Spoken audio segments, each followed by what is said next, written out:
আলাইহি ওয়া আলা আলিহি ওয়া সাহবিহি ওয়া সাল্লামার নুরানি দরবারে দরুদ ও সালামের হাদিয়া তোহফা নজরানা পেশ করার পর আপনাদের শুকরিয়া আদায় করতেছি। বড় ভক্তি মহব্বত আন্তরিকতা এবং ইখলাস নিয়ে পবিত্র জুমার নামাজ আদায় করার মানুষে সমবেত হয়েছেন কিংবা হতে চলেছেন। আল্লাহু জাল্লা ওয়া আলা প্রত্যেকের উপস্থিতিকে কবুল আর মঞ্জুর করুন, সবাই বলুন আমিন।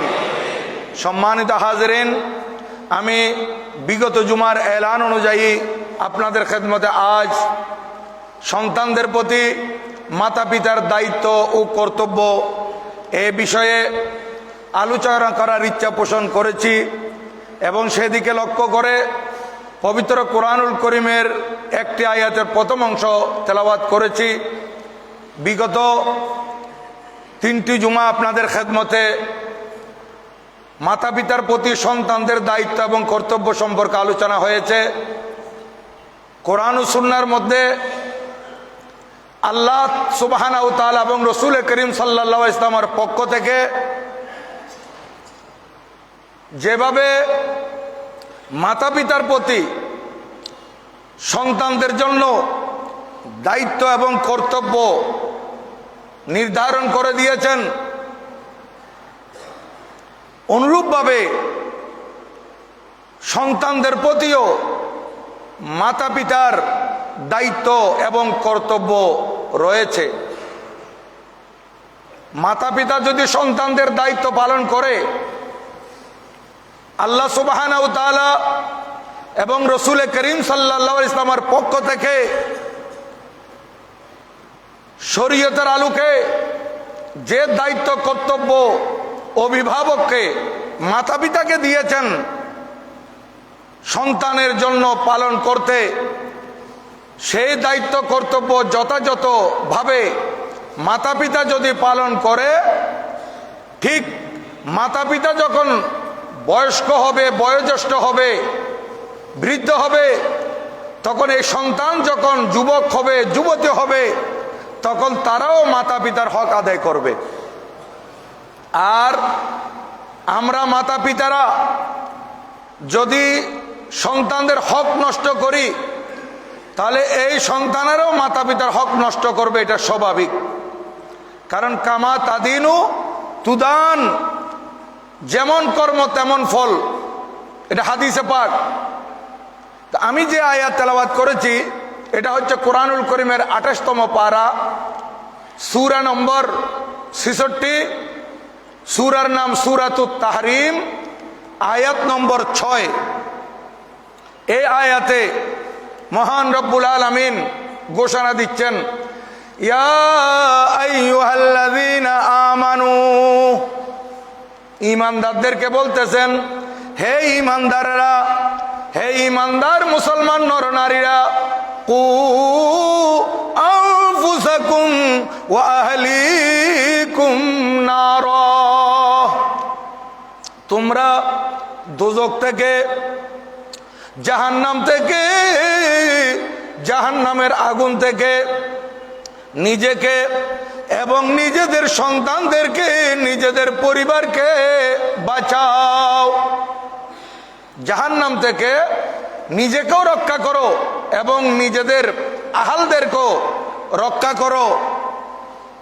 কোন জাহান্নাম? ওয়াকুদুহান নাসু ওয়াল হিজারা, যে জাহান্নামের, যে দুজকের ইন্ধন হচ্ছে, জ্বালানি হচ্ছে মানুষ এবং পাথর। ওয়াকুদুহান নাসু ওয়াল হিজারা, মানুষ এবং পাথর এই জাহান্নামের জ্বালানি হবে, ইন্ধন হবে। আলাইহা, সেই জাহান্নামের উপরে দাঁড়িয়ে আছে আল্লাহর পক্ষ থেকে নির্ধারিত গজবের ফেরেশতারা, সেই জাহান্নামের উপর আছে। আলাইহা মালাইকাতুন, এই জাহান্নামের উপর এমন ফেরেশতা নির্ধারণ করে দেওয়া হয়েছে, গিলাজুন শিদাদ, যারা বড় কঠোর অন্তরের হবে, যারা শক্ত হবে। এদেরকে আপনি যতই আকুতি মিনতি করেন না কেন, আল্লাহ পাক এদেরকে এমন কঠোর দিলের, এমন শক্ত মানসিকতার করে সৃষ্টি করেছেন, এরা আপনার আর কোনো কথা শুনবে না। যেহেতু এখানে এই পরকালে যারা নেয়ামত পাবে, নেয়ামত পেতে থাকবে, যারা শাস্তি পাবে, শাস্তির যোগ্য, তাদেরকে যথাযথ শাস্তি দিবে। আর শাস্তি দেওয়ার সময় যদি নরম অন্তরের হয়, তাহলে এরা শাস্তির মধ্যে লঘু করবে এবং ছেড়ে দিবে। আমার আল্লাহ কুরআনুল কারীমে বলেন, না, এরকম নয়। এমন ফেরেশতা জাহান্নামের উপর নির্ধারণ করে দেওয়া হয়েছে, গিলাজুন শিদাদ, যারা কঠোর অন্তরের এবং তারা শক্ত, একেবারে নির্দয়, এরা একেবারে মানবে না কোনো কিছু, শাস্তি দিতেই থাকবে। এরকম ফেরেশতা জাহান্নামের উপর দাঁড়িয়ে থাকবে। এবং এরা কিরকম? আমার আল্লাহ বলেন, লা ইয়াসুনাল্লাহা মা আমারাহুম, এদেরকে মহান রব্বুল আলামিন যে কাজ করতে নির্দেশ দিয়েছেন, সেখানে তাদের পক্ষ থেকে কোনো ধরনের অবহেলা পাওয়া যাবে না। তারা আল্লাহর হুকুমের মধ্যে, আল্লাহর হুকুম পালনে তারা নাফরমানি করবে না, যথাযথ পালন করবে।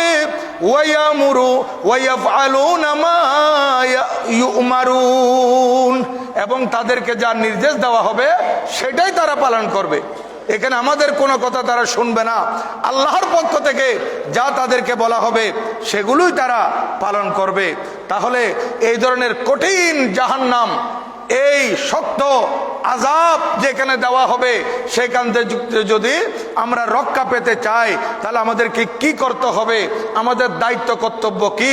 আমার আল্লাহ আমাদেরকে ডেকে ডেকে বলছেন, কু আনফুসাকুম ওয়া আহলিকুম নারা, তোমরা নিজেরাও বাঁচো এবং নিজেদের আহাল, পরিবার পরিজন, সন্তান সন্ততিদেরকে জাহান্নাম থেকে রক্ষা করো। কাদেরকে বলা হচ্ছে? ইয়া আইয়ুহাল্লাযীনা আমানু, প্রথমে বলেছেন ঈমানদারদেরকে। কারণ বেঈমান যারা, তারা তো আমার আল্লাহর কোরআন মানবে না। কোরআন কোত্থেকে মানবে? তারা আল্লাহকে মানতেছে না। যারা আল্লাহকে বিশ্বাস করতেছে না, যারা নবীজিকে মানতেছে না, যারা কোরআন হাদিস মানছে না, তাদেরকে বলছেন না আমার আল্লাহ। কাদেরকে বলছেন? যারা ঈমানদার, যারা শরীয়তের প্রতি আত্মসমর্পণ করে দিয়েছে।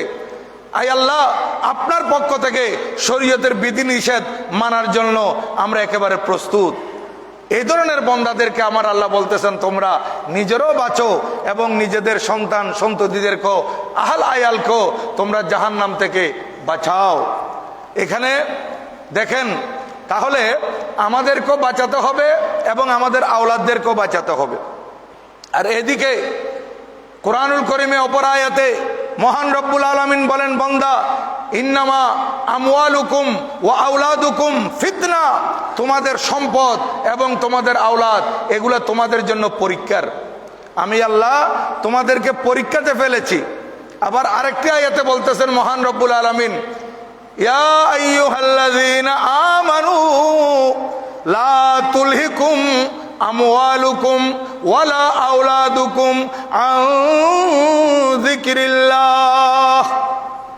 তাও ঈমানদারদেরকে বলতেছেন, হে ঈমানদারেরা, যারা কোরআনুল কারীমকে মানছো, যারা হাদিসের রাসূল মেনে নিয়েছো, যারা কোরআন হাদিসের উপর আমল করতেছো, ঈমানদার নরনারী, সাবধান হয়ে যাও।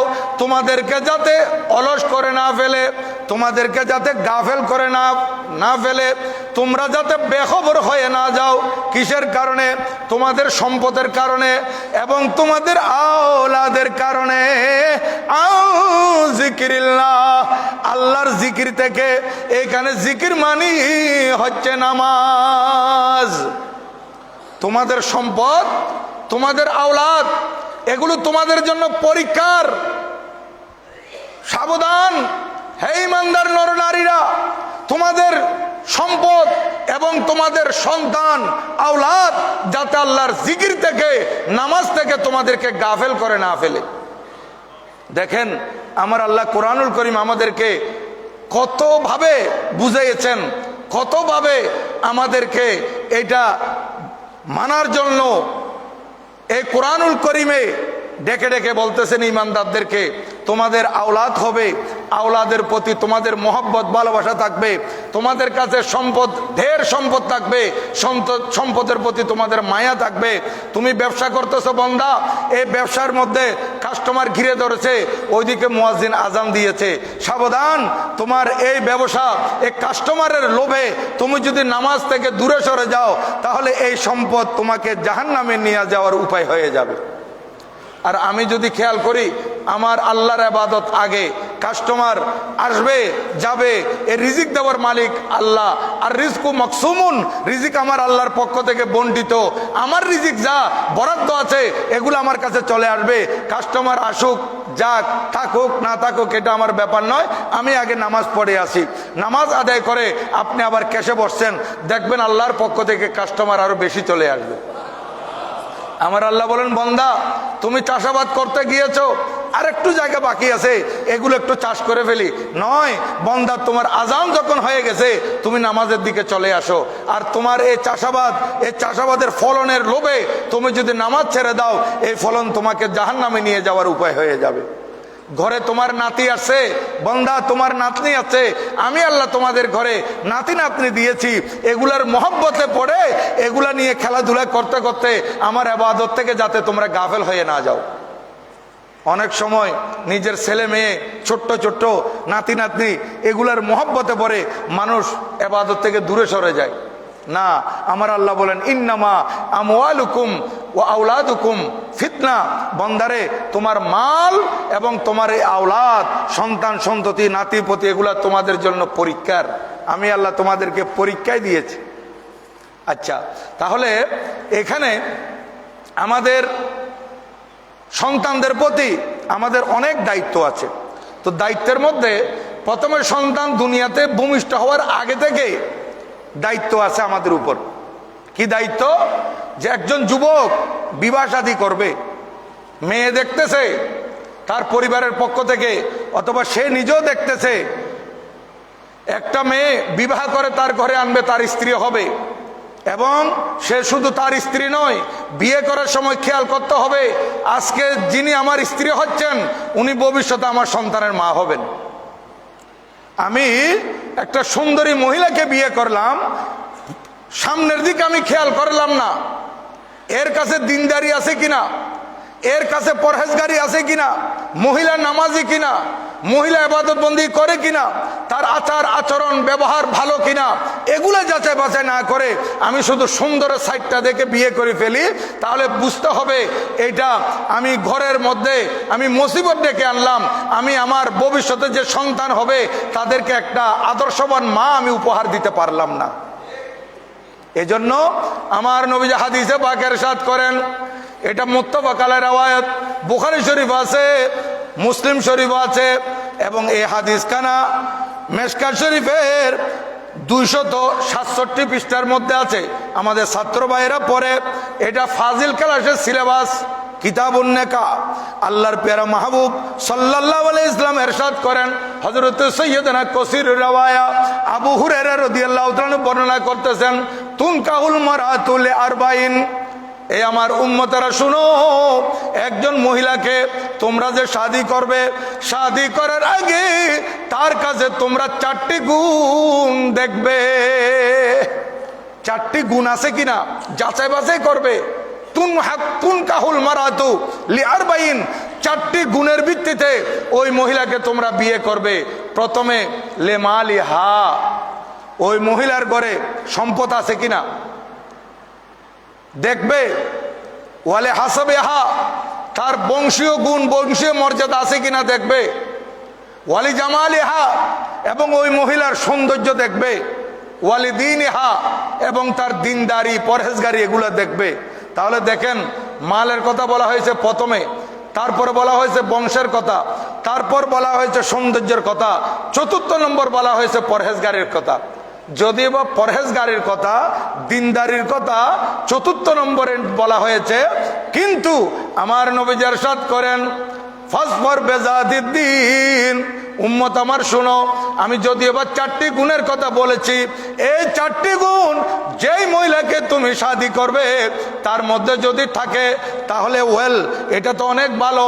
আর যদি তুমি দেখতেছো ওই মহিলার ঘরে সম্পদ নাই, তার বাবা গরিব মানুষ, কোনো সমস্যা নাই। তুমি দেখতেছো তার তেমন বংশীয় মর্যাদা বেশি উচ্চ নয়, ঠিক আছে। ওই মহিলা তো সুন্দরীও নয়, ঠিক আছে। কিন্তু আমি নবীজি বললাম চতুর্থ নম্বরে তার পরহেজগারি আছে কিনা, তার মধ্যে দিনদারি আছে কিনা। আল্লাহর নবীজি ইরশাদ করেন ফাসফার ফিযাতিদ্দিন, উম্মত তোমরা প্রথম তিনটা মাল, বংশ এবং সৌন্দর্য, এই তিনটা তোমরা বাদ দিতে পারো, কোনো সমস্যা নাই। কিন্তু চতুর্থ নম্বর আমি যেটা বললাম দিনদারির কথা, এইটাকে তোমরা সব সময় প্রাধান্য দেবে।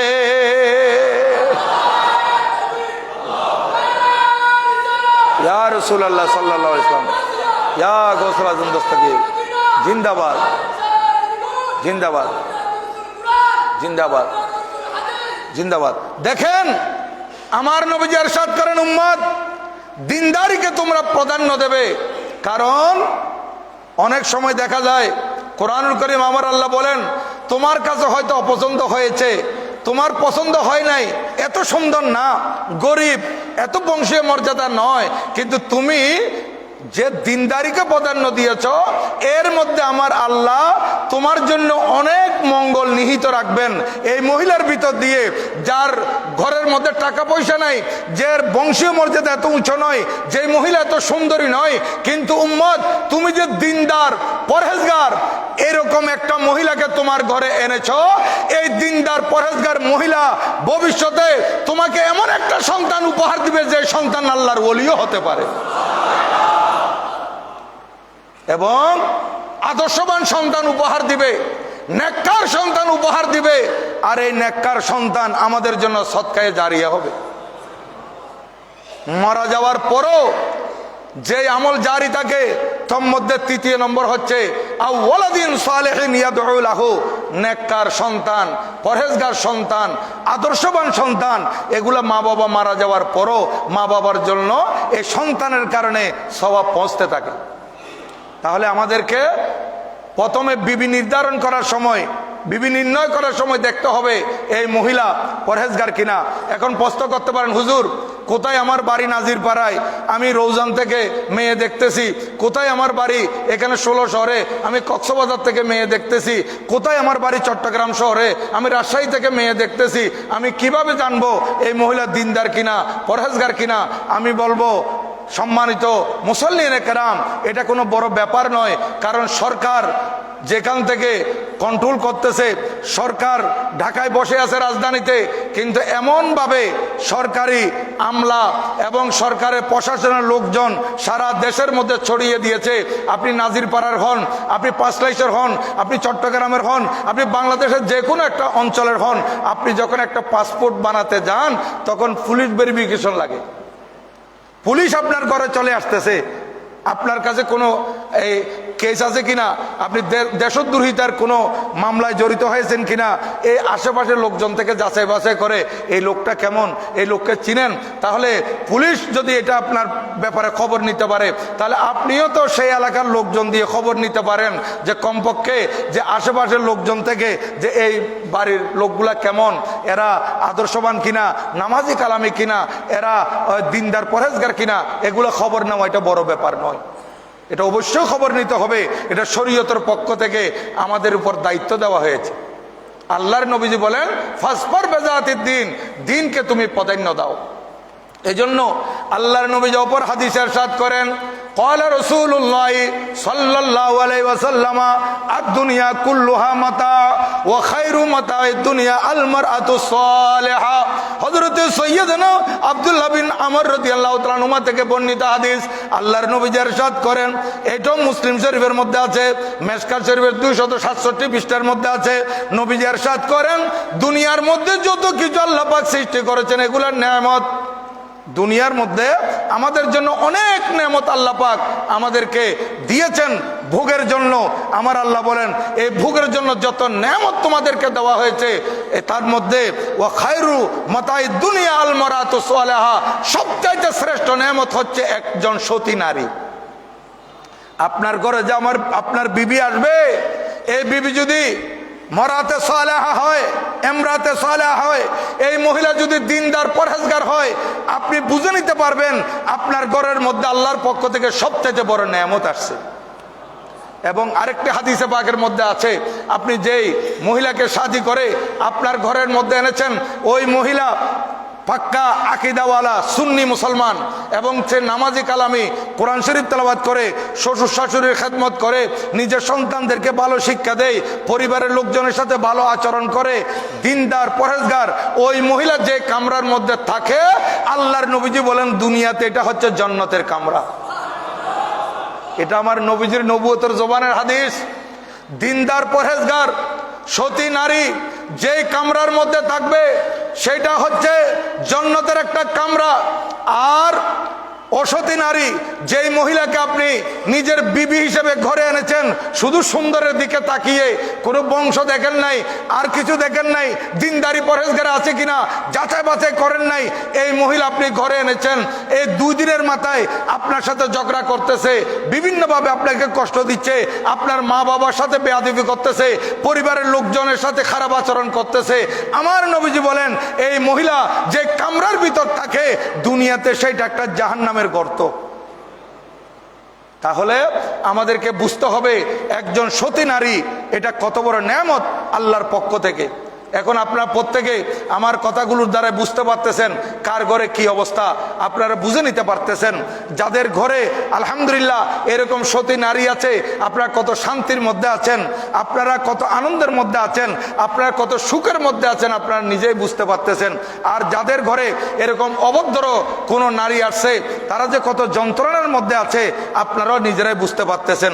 তাই আমি বলবো ভবিষ্যতে আমাদের যে প্রজন্ম, যে যুবক আছে, তারা যাতে বিয়ে করার সময় আমার নবীজির হাদিস শরীফ উপর আমল করে, এগুলা যাচাই বাছাই করে, শুধু সুন্দরের উপর পরে মেয়ে বধূ হিসেবে আনবেন না, এর মধ্যে দিনদারি আছে কিনা, পরহেজগারি আছে কিনা, এগুলা যাচাই বাছাই করবেন।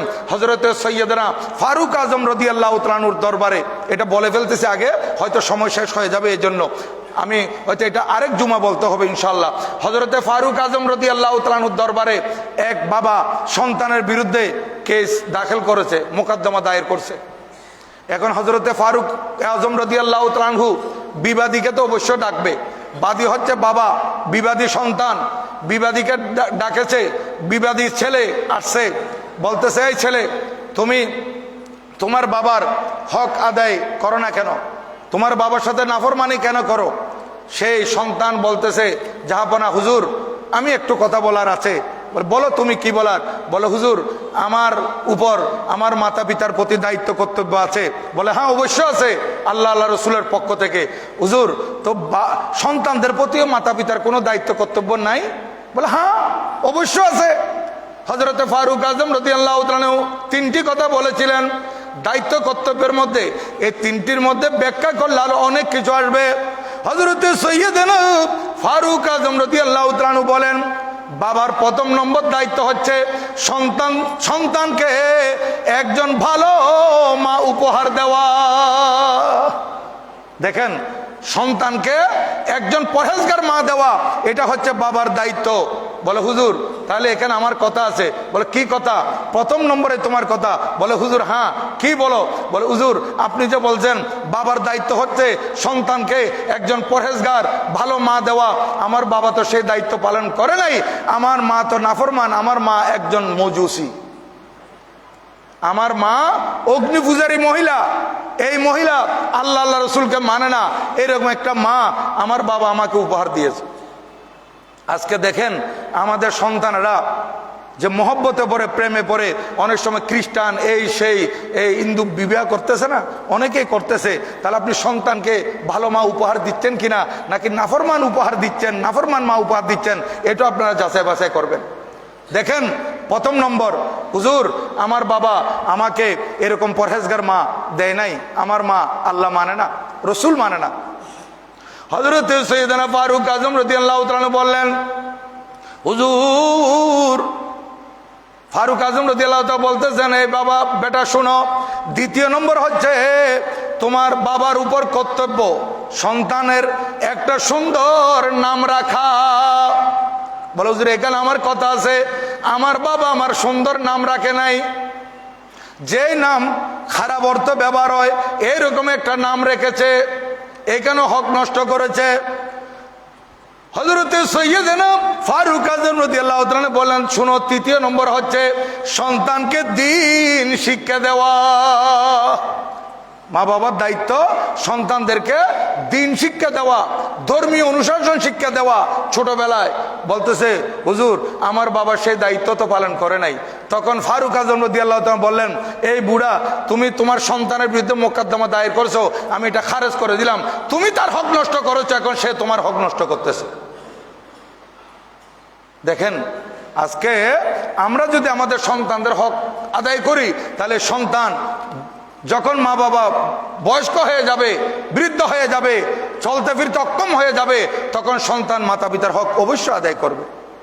এজন্য আমি বলবো, এই সন্তান দুনিয়াতে আসার আগে তার হক আপনাকে আদায় করতে হচ্ছে কি, আপনি যে মহিলাকে শাদী করছেন সেটা দিনদার কিনা সেটা দেখবেন। দ্বিতীয় নম্বর, এই আপনার বিবির গর্ভে যখন আপনার সন্তান আসবে, তখন এর আগে থেকেই তো আপনাকে এটার উপর আমল করতে হবে। ইন্নাল্লাহা তাইয়্যিবুন লা ইয়াকবালু ইল্লা তাইয়্যিবান, আমার আল্লাহ পবিত্র, পবিত্র ছাড়া আমার আল্লাহ কিছু গ্রহণ করেন না, অপবিত্র কোনো জিনিস ব্যবহার পছন্দ করেন না। এই জন্য আমাদেরকে সব সময় হালাল রিজিক অন্বেষণ করতে হবে, সব সময়।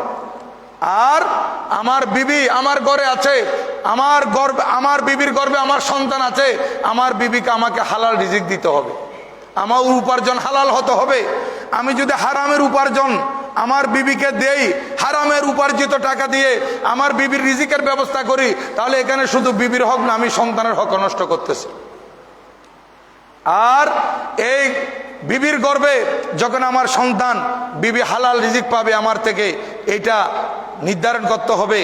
এরপর সন্তান যখন ভূমিষ্ঠ হবে, খুব খেয়াল করবেন, সন্তান ভূমিষ্ঠ হওয়া মাত্রই সন্তানের হক আদায় করার মধ্যে অন্যতম হক আদায় করা হচ্ছে, এই সন্তান দুনিয়াতে আসছে, সবাইকে নিষেধ করে দিবেন। যখন শুনবেন আপনার এই সন্তানের কান্না, বুঝে নিতে হবে আপনার সন্তান দুনিয়াতে চলে আসছে, তখন আপনি ইশারা করে বলবেন, কেউ কোনো কথা বলবে না, পিন অফ সাইলেন্ট, একদম চুপ থাকতে হবে। সর্বপ্রথম এই সন্তানের কানে আজান দিতে হবে। এই সন্তানকে একটু পরিষ্কার করে তার ডান কানের মধ্যে কি দিতে হবে, আজান দিতে হবে। এর আগে এই কোনো শব্দ যাতে সন্তানের কানে না যায়। আপনার একটা ছেলে হয়েছে, আপনার একটা মেয়ে হয়েছে, এইরকম আওয়াজ, ওই রকম আওয়াজ, কোনো ধরনের শব্দ তার কানে যাওয়ার আগে সর্বপ্রথম আপনার বড় দায়িত্ব হচ্ছে আপনার সন্তানের কানে আল্লাহর ধ্বনিটা পৌঁছাইয়ে দেওয়া। আল্লাহু আকবার, আল্লাহু আকবার, আল্লাহু আকবার, আল্লাহু আকবার, আল্লাহ মহান, আল্লাহ মহান, এই শব্দ আপনার সন্তানের কানে পৌঁছিয়ে দিতে হবে। তারপর একামত দিবেন বাম কানে, এটা যাতে করে এই সন্তান বুঝতে পারে তুমি মুসলমানের ঘরে জন্ম লাভ করেছো। সর্বপ্রথম এই আল্লাহর দড়ি এবং আল্লাহর একাত্মবাদ, আশহাদু আল্লা ইলাহা ইল্লাল্লাহ, এবং আমার নবীজির রাসালতের বাণী আশহাদু আন্না মুহাম্মাদার রাসূলুল্লাহ সাল্লাল্লাহু আলাইহি ওয়াসাল্লাম, এটা সন্তানের কানে পৌঁছাই দিতে হবে। তাহলে এটা হাদিসে পাকের মধ্যে আসতেছে, হযরত আবু রাফে ইবনে আবি রাফি রাদিয়াল্লাহু তাআলা থেকে বর্ণিত, তিনি বলেন, ক্বালা রাআইতু রাসূলুল্লাহ সাল্লাল্লাহু আলাইহি ওয়াসাল্লাম আযানা ফি উযনিল হাসান বিন আলী হিনা ওয়ালাদাতহু ফাতিমাতু বিসসালাত। হযরত রাসূল করিম সাল্লাল্লাহু তাআলা আলাইহি ওয়াসাল্লামকে আমি দেখেছি। হযরত আবু রাফি রাদিয়াল্লাহু তাআলা বলতেছেন, তিনি হযরত সাইয়্যিদানা হাসান বিন আলী রাদিয়াল্লাহু তাআলা যখন জন্ম লাভ করেন, তখন সর্বপ্রথম ওনার কানের মধ্যে আল্লাহর নবীজি আজান, নামাজের জন্য যেভাবে আজান দেওয়া হয় সেভাবে আজান ইমামে হাসান রাদিয়াল্লাহু তাআলার কানে দিয়েছে। তাহলে এইভাবে আজান দিতে হবে। এখন আমরা কি করি, 1 ঘন্টা, 1.5 ঘন্টা, 2 ঘন্টা হয়ে গেছে, ও হুজুর আসতে হবে, আমি তো আজান জানি না। কেন আপনি আজান জানবেন? আপনি মুসলমান, আপনাকে আজান জানতে হবে। আপনার সন্তানের কানে আপনি আজান দিবেন, এটা উত্তম। আপনি একজন হুজুরের জন্য অপেক্ষা করতে করতে কত ঘন্টা চলে যাচ্ছে, কত সময় চলে যাচ্ছে, কত কথা এর কানের মধ্যে আসতেছে। এমনে বলে আজান জানে না, কিন্তু যখন ভূমিকম্প হয় তখন একসাথে 15 জন থাকলে 15 জন আজান দেওয়া আরম্ভ করে, ভয়ে, মৃত্যুর ভয়ে আজান দেয়। আর সন্তানের কানে আজান দিতে লজ্জা লাগে। নিজের সন্তানের কানে নিজে আজান দিবেন। আর যদি কারো ঘরে ভাই আসে, উপযুক্ত ভাই থাকলে ভাইয়ের কানে আজান দিবে, মামা আজান দিতে পারবে, চাচা আজান দিতে পারবে, সর্বপ্রথম আজান দিয়ে দিবেন যাতে অন্য কোনো শব্দ তার কানে না পৌঁছে। আমি আগামী জুমা ইনশাল্লাহ আবার এটা বলতে হবে। আর এখানে সন্তানের মাতা পিতা আর কি দায়িত্ব, সন্তানের প্রতি এটা আরো অনেক আলোচনা আছে। আল্লাহ পাক সুবহানাহু ওয়া তাআলা আমাদেরকে আমল করার তৌফিক দান করুন, সবাই বলুন আমিন। সম্মানিত উপস্থিতি, আমি একটা এলান আপনাদের খেদমতে রাখতেছি, সেটা হচ্ছে আগামীকাল আমাদের ঐতিহ্যবাহী চট্টগ্রাম জমিয়তুল ফলাহ মসজিদে আন্তর্জাতিক কেরাত অনুষ্ঠান হবে। এটা আমাদের এই শাহাদাতে কারবাল্লা মাহফিল পরিচালনা পর্ষদের ব্যবস্থাপনায় পিএসপি ফ্যামিলির মান্যবর চেয়ারম্যান বিশিষ্ট শিল্পপতি আলহাজ সুফি মোহাম্মদ মিজানুর রহমান সাহেবের পৃষ্ঠপোষকতায় এবং আমাদের আঞ্জুমানে রহমানিয়া আহমদিয়া সুন্নিয়ার সহযোগিতায় এই 23তম কেরাত সম্মেলন হতে যাচ্ছে। এখানে বিশ্বের বিভিন্ন জায়গা থেকে, বিশেষ করে মিশর, ইরাক, ইরান সহ দামেস্ক, মরক্কো বিভিন্ন জায়গা থেকে এখানে কারীরা আসতেছেন। আগামীকাল 3টা থেকে এটা আরম্ভ হবে। আপনাদেরকে আমাদের পিএসপি ফ্যামিলির মান্যবর চেয়ারম্যান আলহাজ সুফি মোহাম্মদ মিজানুর রহমান সাহেব এই দাওয়াতটুকু আপনাদেরকে দিয়েছেন, আমার মাধ্যমে দিতে বলেছেন। আমি এই দাওয়াতটুকু আপনাদের কাছে পৌঁছিয়ে দিলাম। এই কেরাত সম্মেলনে যাওয়া আমাদের জন্য বেশি দরকার, কারণ এখানে যাওয়ার সাথে সাথে আমাদের কেরাতের প্রতি একটা আগ্রহ জাগবে। আমরা যে অশুদ্ধ কোরআন শরীফ তেলাওয়াত করি, এই অশুদ্ধ তেলাওয়াতের মধ্যে আমরা থেকে যাই এবং নামাজের মধ্যে যদি আমরা বুলবুল তেলাওয়াত করি তাহলে আমার নামাজটা হচ্ছে কিনা এটাও দেখতে হবে। এই জন্য এই কেরাত প্রতিযোগিতা, কেরাত সম্মেলনে যদি আমরা যাই তাহলে আমরা কেরাত শিকার প্রতি একটা আগ্রহ আমাদের জমে যাবে, আমাদের অন্তরে আসবে কেরাত শিকার একটা খেয়াল। এই জন্য আমি আপনাদের প্রতি অনুরোধ করব, সবিন অনুরোধ, আপনারা প্রত্যেকে সেই আন্তর্জাতিক কেরাত সম্মেলনে যাবেন। আগামীকাল বিকাল 3টা থেকে জমিতুল ফলাহ ময়দানে যোগদান করবেন। ওয়ামা আলাইনা ইল্লাল বালাগ। ওয়াসসালামু আলাইকুম ওয়া রাহমাতুল্লাহি তাআলা ওয়া বারাকাতুহু।